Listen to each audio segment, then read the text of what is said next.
안녕하세요. 로이어랜드의 서정민 변호사. 이지은 변호사입니다. 변호사님, 오늘 저희가 이렇게 인사를 한 이유가 있죠? 그렇죠. 네. 오늘 크리스마스 연말 특집 연말 특집 지옥, 지옥. 넷플릭스 드라마 지옥을 가지고 한번 이야기를 해볼까 합니다. 근데 이게 성탄절 뭐 연말 특집으로 이게 어떻게든 연결을 시켜야 되는데 크리스마스 특집으로 적절할지 모르겠지만 오늘 저희가 한번 열심히 리뷰를 해보도록 하겠습니다. 변호사님이 지옥을 보면서 뭘 느끼셨나요? 저는 일단 무서웠습니다.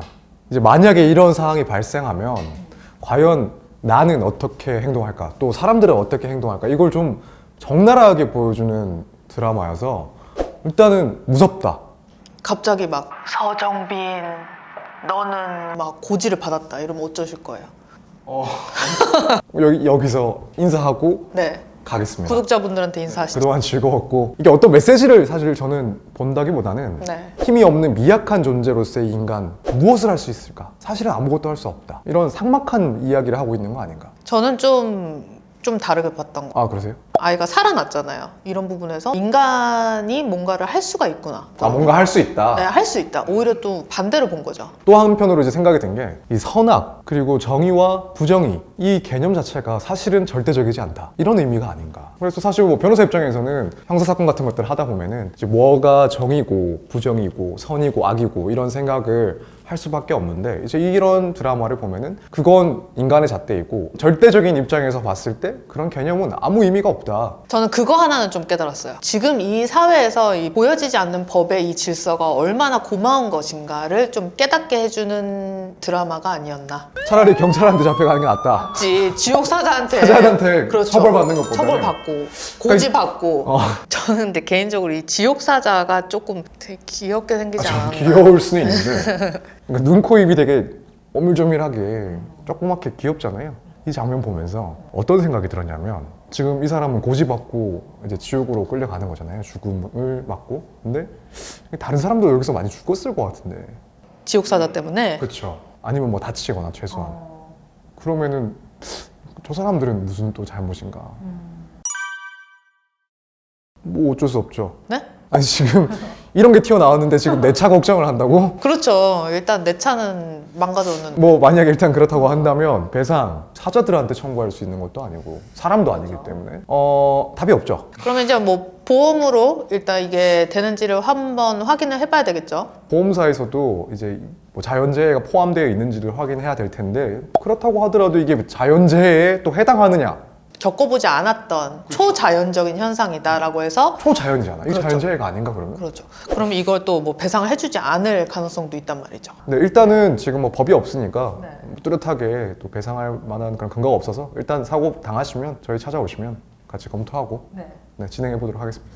그리고 이제 이 드라마에서 형사들이 얘기를 할 때 범인들 잡아봤자 어차피 다 풀려난다, 이런 얘기들을 하는데 사실 그것도 현실이랑은 조금 차이는 있는 것 같아요. 그래서 이런 이야기들은 마찬가지로 다른 영화나 드라마에서도 좀 현실의 그런 부정의함, 부조리함을 이야기하는 소재로 쓰이는 것 같은데, 물론 뭐 모든 것들이 완벽하게 진행된다고는 하기는 힘들 수 있고, 또 법 감정에 뭐 100% 부합한다고 볼 수는 없을 수 있지만 좀 차이가 있다. 이제 박정자 씨죠. 그렇죠. 네, 변호사 사무실을 찾아왔어요. 이분이 제안을 받은 거잖아요, 그렇죠? 고지를 받았는데 그걸 실황으로 중계를 하고 싶다. 그러면은 돈을 주겠다. 돈이 30억. 30억? 네. 안전하게 받을 수 있게. 안전하게 받으려고 변호사 사무실을 찾아가서 그렇죠. 도움을 구하고 있죠. 어쨌든 자신은 만약에 사태에서 이제 고지를 받아서 지옥에 가게 되면 아이들한테 이 돈을 안전하게 갈 수 있는 방법 때문에 찾아온 것 같아요. 네.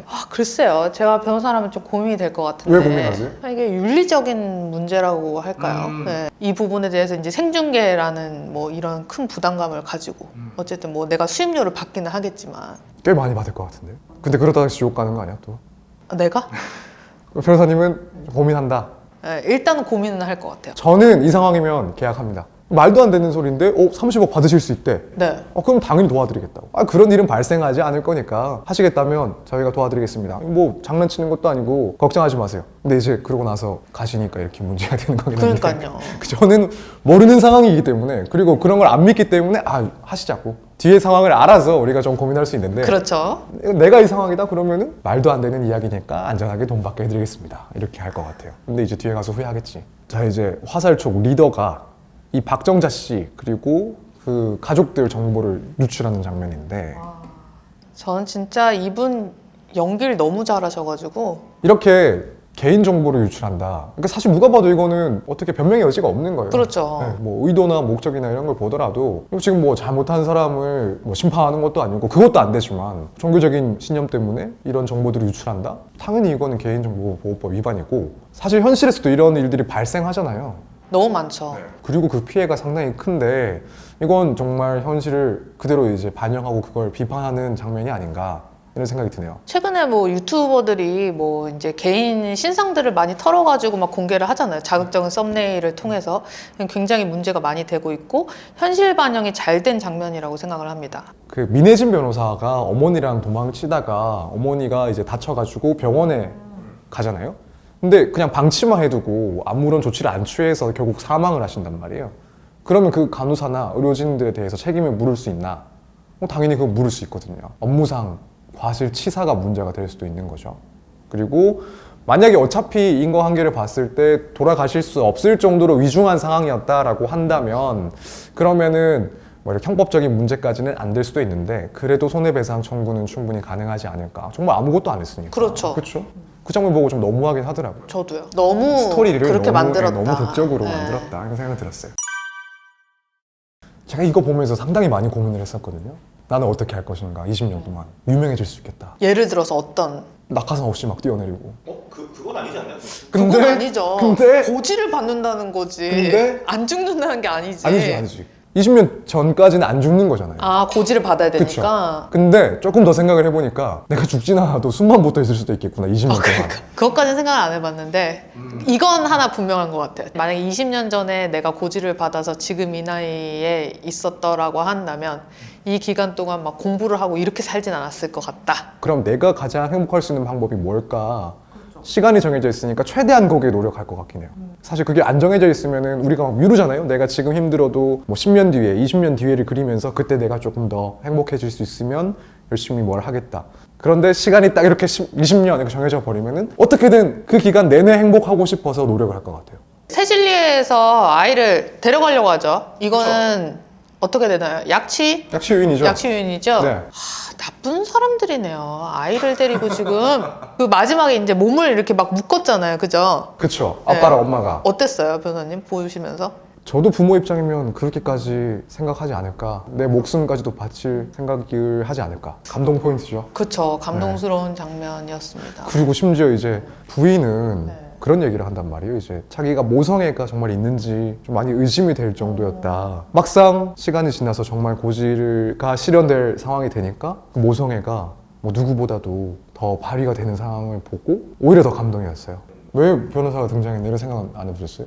왜 등장했어요, 변호사님? 저도 잠깐 생각을 해봤는데 지금까지는 법을 이제 알고 적용하던 사람이잖아요, 변호사가. 그런데 세상이 바뀌었어요. 그래서 이젠 종교가 지배를 하고 있어.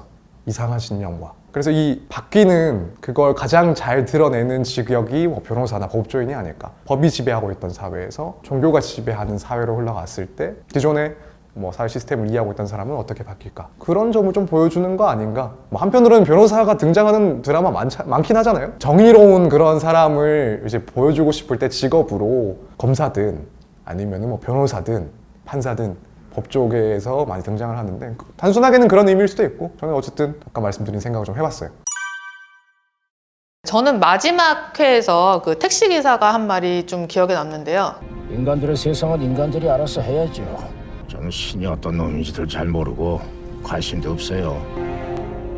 저는 그 말을 들으면서 굉장히 많은 여운이 남았는데 결국에는 인간들이 알아서 해야 된다. 마지막에 아기가 살아남은 것도 그렇고 이 초자연적인 현상을 이 새진리애가 이용을 하려는 것도 그렇고 모든 것들을 다 인간이 알아서 하려고 했었던 게 아니었나. 감독이 주려는 메시지도 그게 아니었나 라고 저는 스스로 한번 해석을 해봤습니다. 네, 제가 크리스마스를 맞아서 로이어랜드 구독자 여러분들에게 고지를 하나 해드리도록 하겠습니다. 서 변호사님이 해주시죠. 제가 한다고 하면서.